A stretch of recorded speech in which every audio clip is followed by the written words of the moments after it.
부딪혀서 치아가 흔들린다고 내원하셨고요. 손으로 흔들어도 흔들리는 게 보일 정도였습니다.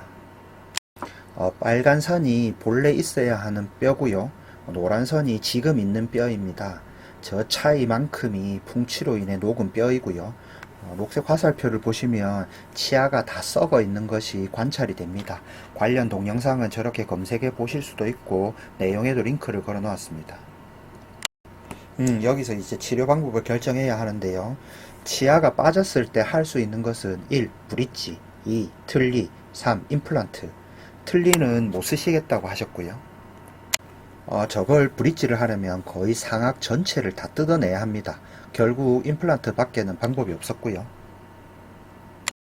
일단 치료 방향은 임플란트로 정해졌습니다. 저 경우에 임플란트도 여러 방법이 있을 수 있습니다. 1. 치아가 안 길어지게 하려면 처음 발치와 보존술을 하고 최소 4개월을 기다렸다가 뼈의 길이를 늘리는 뼈이식 수술, 리치 스플릿이나 블락본을 하고 또 4개월 정도 기다렸다가 잇몸 이식을 최소 한두 번 이상 하고 임플란트를 식립하는 방법. 근데 이 환자분은 70대시고 뉴욕 치과에서 2시간 정도 걸리는 경남의 중소도시에서 오시는 분이고 말할 때나 웃을 때 잇몸 쪽이 보이지 않습니다. 그래서 이 방법은 환자분과 상의 후 적절치 않다고 판단 2. 치아를 뽑으면서 임플란트를 식립하는 발치 즉시 식립을 하기로 결정하였습니다. 이때 치아가 조금 길어 보일 수 있다. 동의를 받고 시작을 하고요. 그러면 저 경우에 임플란트를 하면 왜 치아가 길어질까요? 뼈가 본래 있어야 하는 뼈 위치에 있어야 임플란트를 했을 때 치아가 길어 보이지 않습니다. 즉 뼈가 빨간 선에 있어야 되는 거죠. 그러면 뼈의 길이를 늘리는 수술을 해야 합니다. 그러려면 잇몸이 나은 상태여야 하는데 이게 잇몸이 다치려면 프라이머리 클로저를 하려면요. 저 상태로는 할 수가 없습니다. 그래서 발치와 보존술이 필요합니다. 발치와 보존술은 뿌리가 있던 자리를 뼈로 채우고 그 위에 잇몸이 생기게 할 수 있습니다.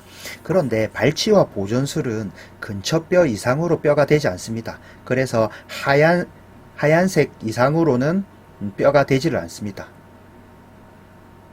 연두색 화살표만큼의 뼈의 길이를 늘려야 임플란트 치아가 길어지지 않습니다. 이건 리치 스플릿이나 블락본으로 뼈의 길이를 늘릴 수 있고요. 그러면 잇몸 이식은 왜 필요할까요?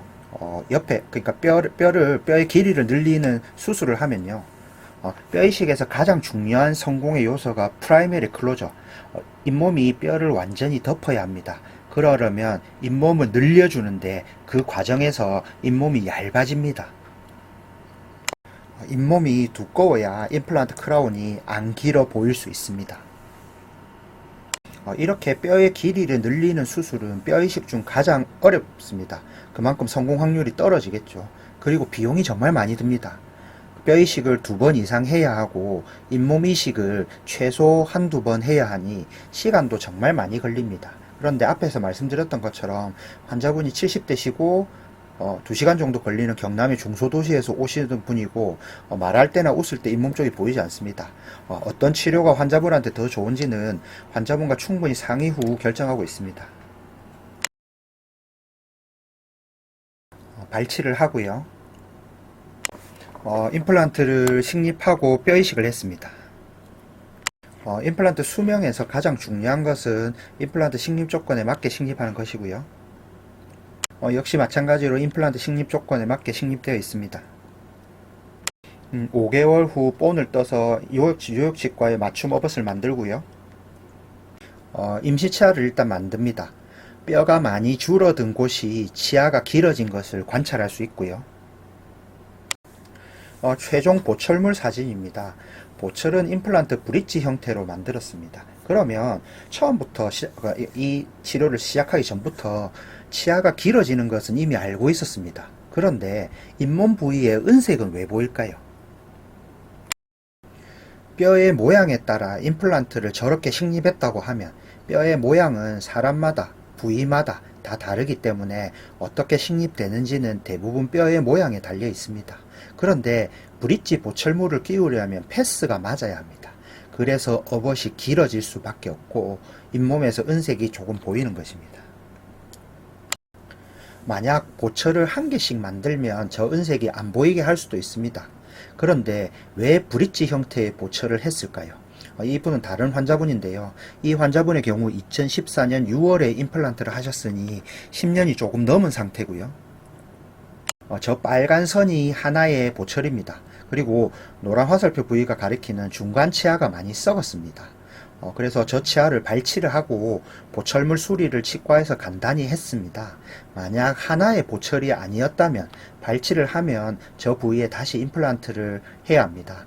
어떤 방식이든 다 장단점이 있고요. 앞니 부위는 힘을 많이 받지 않습니다.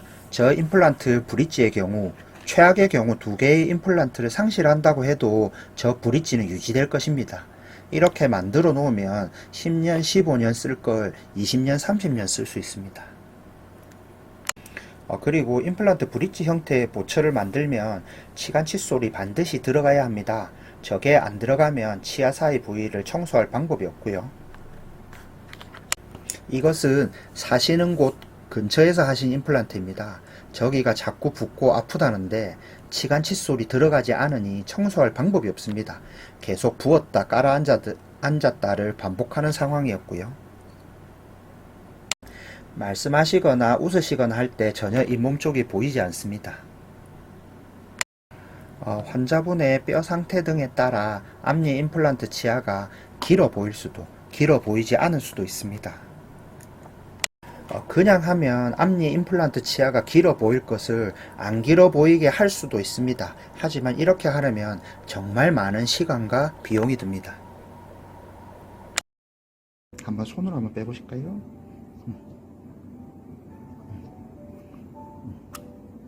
다시 한번 넣어보시고 다시 한번 손으로 한번 빼볼게요.